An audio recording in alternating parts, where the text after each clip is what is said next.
नमस्कार दोस्तों। देश के प्रधानमंत्री नरेंद्र मोदी आज मध्य प्रदेश की राजधानी भोपाल में मेरा बूथ सबसे मजबूत कार्यक्रम के लिए आ रहे हैं। प्रधानमंत्री ने इस संदर्भ में ट्वीट करके कहा भी है कि मेरा बूथ सबसे मजबूत कार्यक्रम हमारी सकारात्मक राजनीति को एक नया संकल्प और एक नई शक्ति प्रदान करेगा और यह दुनिया के सबसे बड़े लोकतंत्र के लिए समर्पित भाजपा के लाखों ऊर्जावान कार्यकर्ताओं से संवाद का साक्षी भी बनेगा।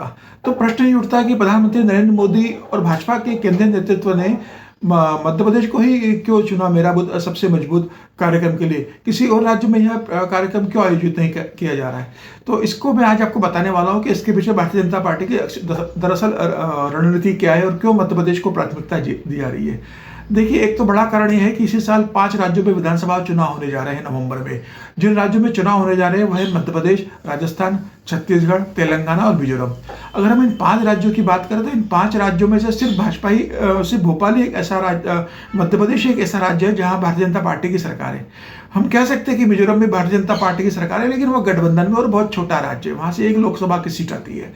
तो इन जो 5 राज्यों में से लोकसभा की 83 सीटें आती है। मध्य प्रदेश से 29 सीटें आती है, राजस्थान से 25 आती है, छत्तीसगढ़ से 11 सीटें आती है, तेलंगाना से 17 सीटें आती है और मिजोरम से 1 लोकसभा की सीटें आती है। तो ये जो 83 सीटें इन 5 राज्यों की, यह लोकसभा की 543 सीटों का लगभग 15% के आसपास है या उससे थोड़ा ज्यादा है। तो भारतीय जनता पार्टी इन 5 राज्यों के चुनावों को अगले लोकसभा चुनाव के लिए सेमीफाइनल के रूप में देख रही है। और दूसरा, भोपाल को चुनने का कारण एक यह भी रहा है कि भाजपा के पूर्व राष्ट्रीय अध्यक्ष कुशवाहा ठाकरे जो मध्य प्रदेश से आते थे, उन्होंने सबसे पहले बूथ मैनेजमेंट की जो परिकल्पना थी भाजपा को मजबूत करने की, उसकी शुरुआत मध्य प्रदेश के भोपाल से की थी। इसके कारण भी मध्य प्रदेश को चुना गया है।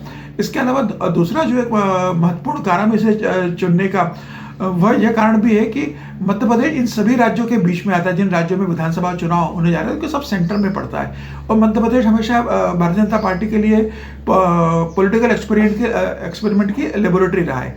तो भारतीय जनता पार्टी जितने भी अभिनव प्रयोग राजनीति में संगठन के रूप में करती रही है, उसमें मध्य प्रदेश को हमेशा प्राथमिकता जा रही है। तो आज प्रधानमंत्री नरेंद्र मोदी भोपाल में क्या करने वाले हैं? प्रधानमंत्री नरेंद्र मोदी आज भोपाल में 2500 से ज्यादा booth super active booth workers से संवाद करेंगे और उन्हें बूथ मजबूत करने के टिप्स देंगे। दरअसल हुआ क्या था, भारतीय जनता पार्टी ने एक योजना बनाई थी कि देश के 543 लोकसभा सीटों में से प्रत्येक लोकसभा सीट से 10 बूथ वर्कर्स सिलेक्ट किए जाएंगे और उन्हें भोपाल में प्रशिक्षण दिया जाएगा। और भोपाल में इनको प्रशिक्षण देने के बाद इन 5000 वर्करों को इसमें से 2500 वर्कर सिलेक्ट किए गए। इसका मतलब यह है कि हर लोकसभा सीट से 5 सुपर एक्टिव बूथ वर्कर्स का चुनाव किया गया है।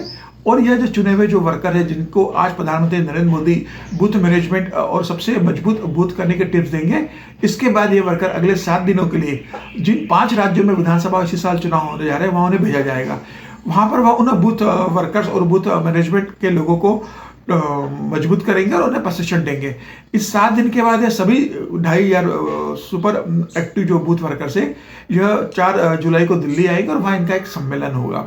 तो दरअसल भाजपा का प्लान है कि देश भर के जो बूथ है उसमें से 50% वोट भारतीय जनता पार्टी अपने पास लाना चाहती है और सुनिश्चित करना चाहती है कि जिस दिन यह 51% वोट बूथ से उन्हें मिलना शुरू हो जाएगा, तब से भारतीय जनता पार्टी को कोई हरा नहीं पाएगा और भारतीय जनता पार्टी एक ताकत के रूप में बनकर उभर जाएगी। तो ये जो चुने हुए बूथ वर्कर्स है, इन्हें अल्पकालीन विस्तारक का नाम दिया गया है।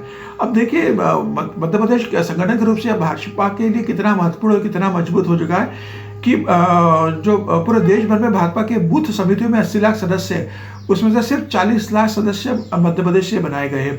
इसके अलावा यह भी देखना जरूरी है कि जो मध्य प्रदेश के 64,100 बूथ है उसका 90% डिजिटलाइजेशन हो चुका है। तो मुझे लग रहा है कि संगठन की दृष्टि से मध्य प्रदेश ने एक बेहतर काम किया है। आज प्रधानमंत्री मोदी जो संबोधन देंगे, यहाँ से वह मध्य प्रदेश के 64,100 बूथ के अलावा देश भर के 10 लाख बूथों पर इसका लाइव प्रसारण होगा। तो देश भर के बूथ वर्कर्स प्रधानमंत्री मोदी जी के टिप्स को ग्रहण करेंगे और देश भर में भारतीय जनता पार्टी को मजबूत करने और लोकसभा की तैयारियों में जुड़ जाएंगे। तो मुझे ऐसा लग रहा है कि यह मध्य प्रदेश में प्रधानमंत्री नरेंद्र मोदी का दौरा जो अमेरिका से आने के तुरंत बाद हो रहा है, एक महत्वपूर्ण दौरा है, उस संगठन की दृष्टि से महत्वपूर्ण दौरा है। भाजपा के राष्ट्रीय अध्यक्ष जेपी नड्डा एक दिन पहले ही भोपाल पहुंच चुके हैं। भाजपा के राष्ट्रीय संगठन मंत्री BL संतोष भी भोपाल पहुंच चुके हैं। इन लोगों ने कल ही जो 2500 super active workers booth management के सिलेक्ट हुए, उनके साथ संवाद किया है और उन्हें भी कुछ टिप्स दिए हैं। तो मोदी जी के आज एक संबोधन के बाद और टिप्स देने के बाद भाजपा के सारे बूथ, 10 लाख बूथ जो देश भर में है, वह एक्टिव हो जाएंगे और 2024 की लोकसभा की तैयारियों में जुड़ जाएंगे। मुझे ऐसा लग रहा है आज मोदी जी के संबोधन के बाद भाजपा का लोकसभा चुनाव का श्री गणेश माना जा सकता है संगठन के रूप से, और एक्टिवली भारतीय जनता पार्टी इसमें जुड़ जाएगी। आज इतना ही। कल हम और किसी विषय पर कोई और रोचक जानकारी लेकर आपके बीच आएंगे। तब तक के लिए नमस्कार।